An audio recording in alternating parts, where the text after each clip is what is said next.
17절 말씀, 마태복음 4장 17절 제가 받들었습니다. 이때부터 예수께서 비로소 전파하여 가라사대 회개하라 천국이 가까 왔느니라 하시더라. 아멘. 1장 21절 마태복음 1장 21절은 우리 같이 한 목소리로 읽겠습니다. 시작.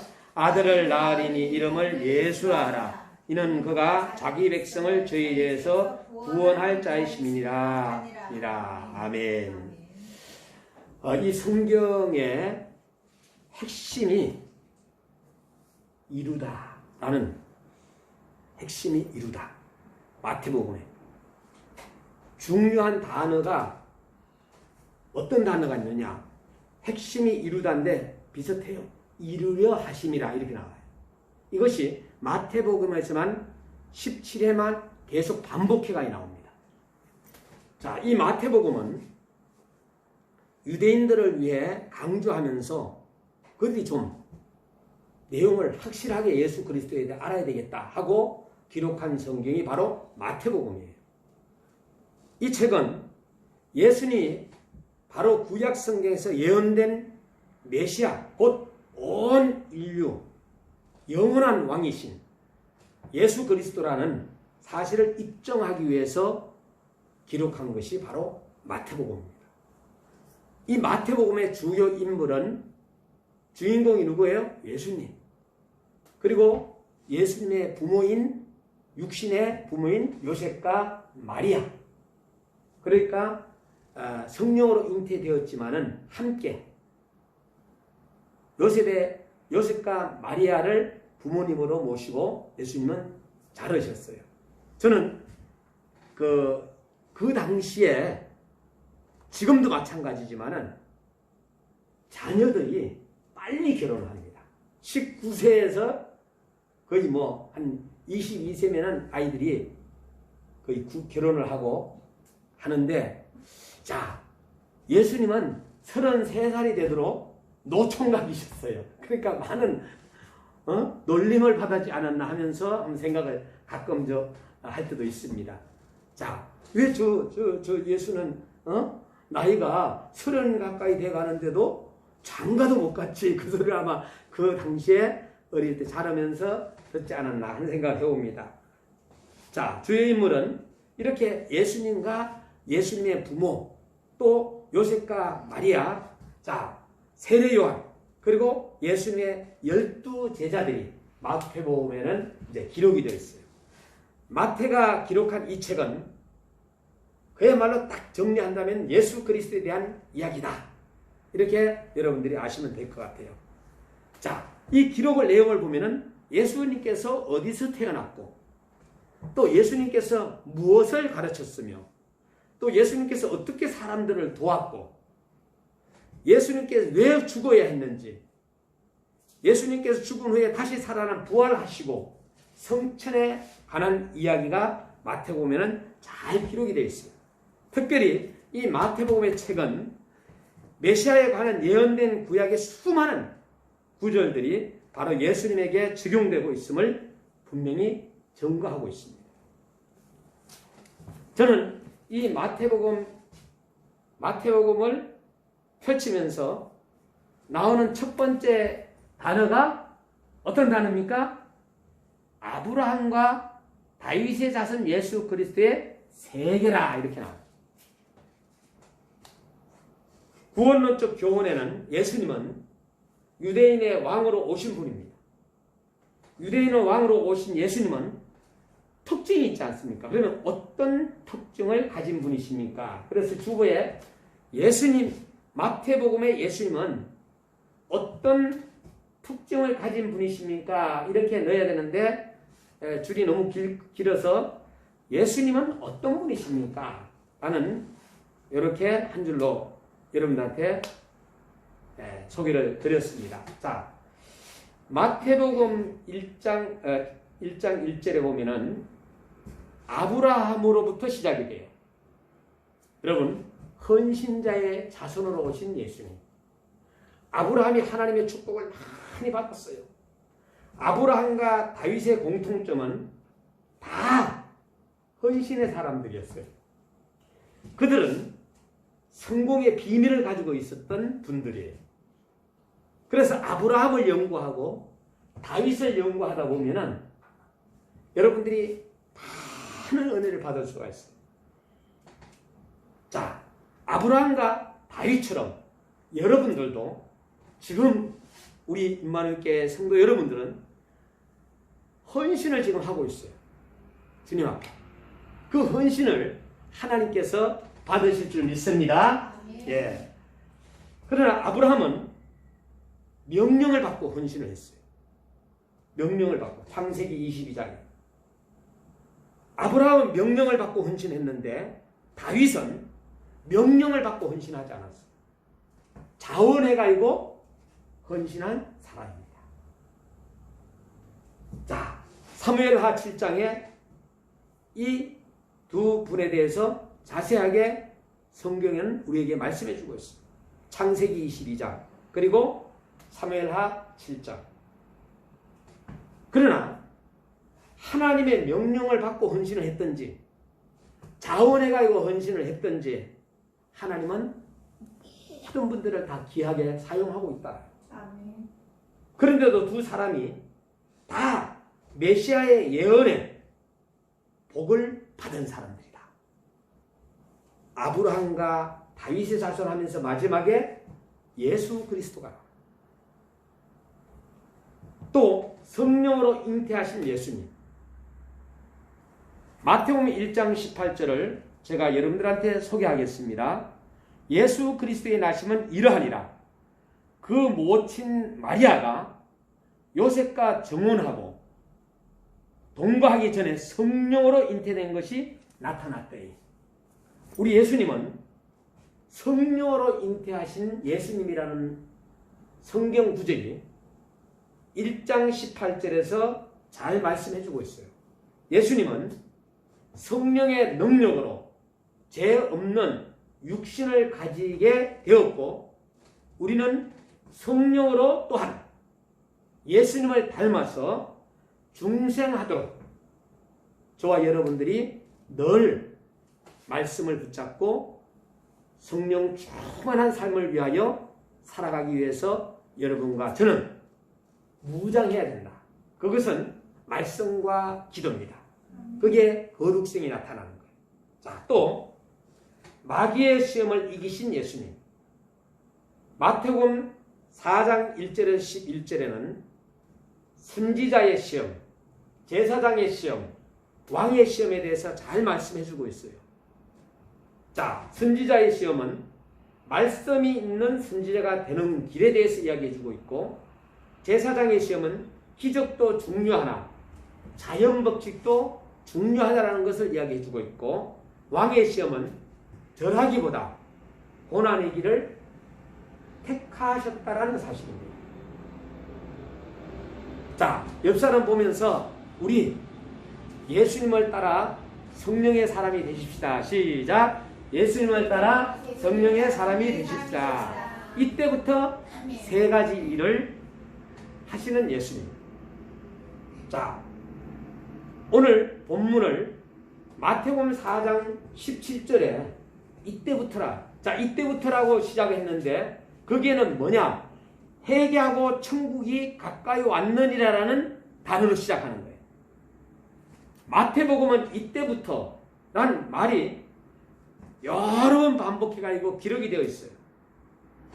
이때부터 전도하시고 자기만 전도하시는 것이 아니라 전도자를 양육하셨다는 사실. 그래서 저도 요사이 어떻게 이제 전도의 전략을 잘 해서 하나님께서 우리 교회를 채워주시고 오직 전도와 선교와 복음에 대하여 열정에 대한 이러한 마음으로 우리가 새로운 전략을 가지고 주님 앞에 한 걸음 더 나가서 이제 마무리되는 2021년도는 영적으로 무장을 하고 22년에는 대폭발적인 부흥의 역사가 우리 교회에서 일어나야 되겠다는 생각을 가지고 있어요. 그것은 바로 전도다. 그리고 선교다. 마태복음 16장 21절에는 이때부터 가르치심, 이때부터라는 단어가 계속해가지고 마태복음에는 말씀해주고 있어요. 자기의 인격, 그리고 고난과 죽음, 부활의 사역, 그리고 자기를 따르는 것을 가르치셨습니다. 그리고 마태복음 26장 16절에는 이때부터 죽음의 길을 가게 되신, 제가 말씀드리는 것은 신봉수가 그냥 하는 것이 아니라 성경을 기준으로 해서 이때부터라는 단어를 여러분들한테 소개하는 거예요. 가룟 유다의 배신으로 하나님의 정하신 골고다, 또 십자가의 길에 오르신 예수님, 십자가 외에는 구원이 없기 때문입니다. 그래서 우리는 십자가라는 단어를 계속 이야기하는 거예요.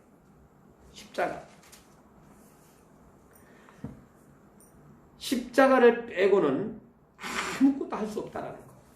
그래서 십자가 하면 어떤 사람은 눈물을 주르륵 흘리는 사람이 있어요. 십자가 없이는 복음이 없고, 십자가는 복음의 핵심이라는 사실이에요. 십자가는 죄에 대한 하나님의 대답입니다. 자, 십자가에 대한 결론을 내리라. 그러면은 십자가 없이는 구원이 없다. 이렇게 결론을 내릴 수가 있습니다. 그래서 우리는 5대 신앙 실천 운동을 제가 여러분들한테, 여러분들은 처음 듣는지 몰라도 2017년도에 내가 이걸 발표를 했어요. 우리 성도님들, 평신도들 신앙 실천운동 5대 실천운동을 한국교회에서 처음으로 제가 발표를 했는데, 그 첫 번째가 뭐냐? 이때부터 회개입니다. 회개하라 천국의 회개. 회개라는 단어예요. 두 번째 단어가 말씀과 기도로 경건. 경건이 두 번째는.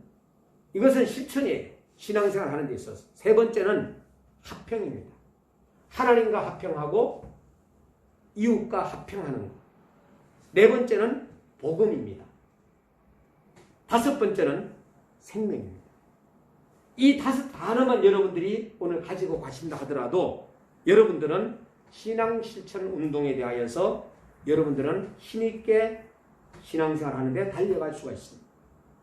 그래서 우리는 살아가는 일이라는 이 하나님의 일이라는 것은 우리가 여러 가지 많은 방법이 있지만은 예수 그리스도를 잘 믿는 것이 하나님의 일이라고 누차 말씀을 드렸어요.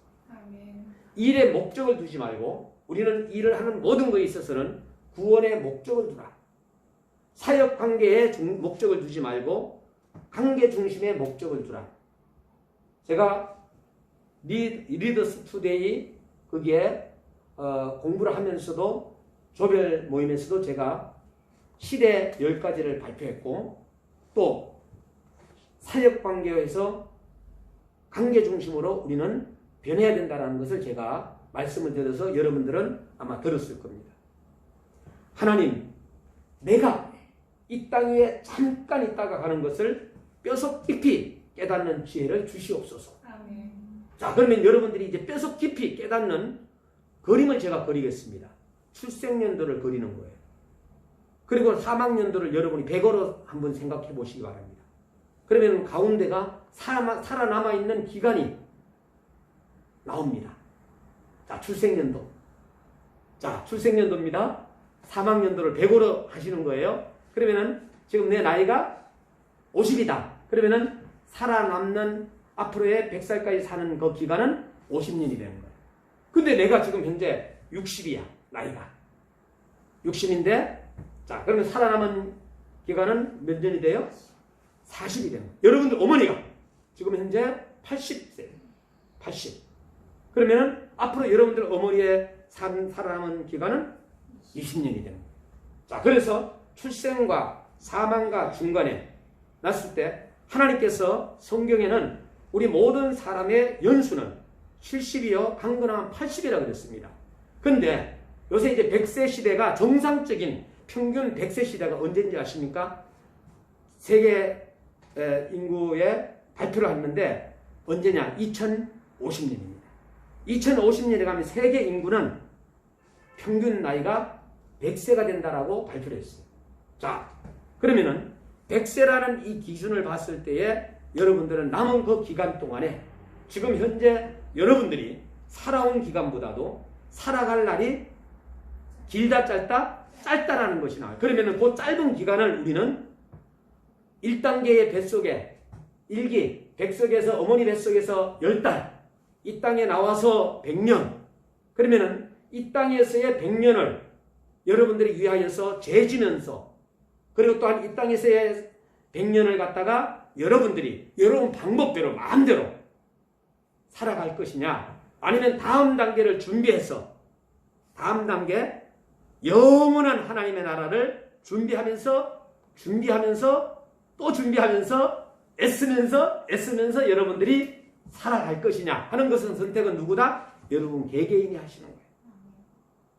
그래서 하나님 내가 땅 위에 잠깐 있다가 가는 것을 뼈속 깊이 깨닫는 기회를 주시옵소서. 이건 누구의 명언이에요? 신봉수 명언이에요. 제가 이거는 20년 전에 하나님 앞에 기도하면서 받은 명언이에요. 예수는 왜 우리가 믿는가라는 것도 여러분들이 제가 정리해 드릴게요. 마태복음은 예수님에 대해서 이야기해 주고 있어요. 신목사 왜 예수님을 믿는가? 라고 한다면은 죄 문제 저는 해결할 수 없습니다. 죽음의 문제 해결할 수 없습니다. 한계의 문제도 해결할 수 없습니다. 슬픔의 문제도 해결할 수 없습니다.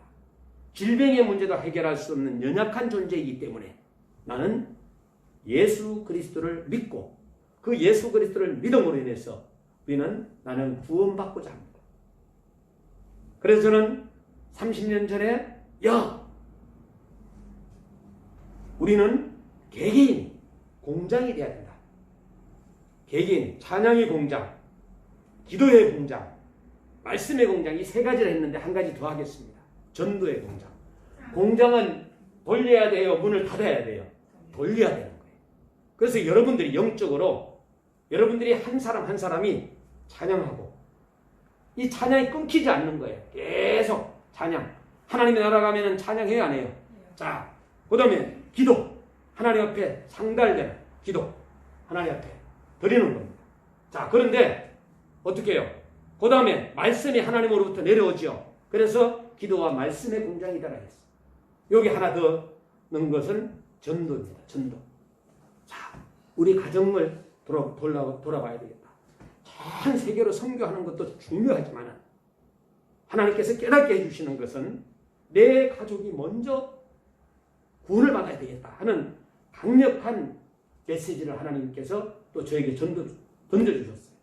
여러분들도 이제는 여러분들의 가족 중에서 누가 천국 가야 되는데 지옥 갈 사람이 있는가 없는가를 점검하고 이제부터 기도하면서 내 가족을 먼저 전도하고 또 물론 세계 선교로도 나가야 되겠죠. 감동되는 대로. 그건 감동되는 대로예요.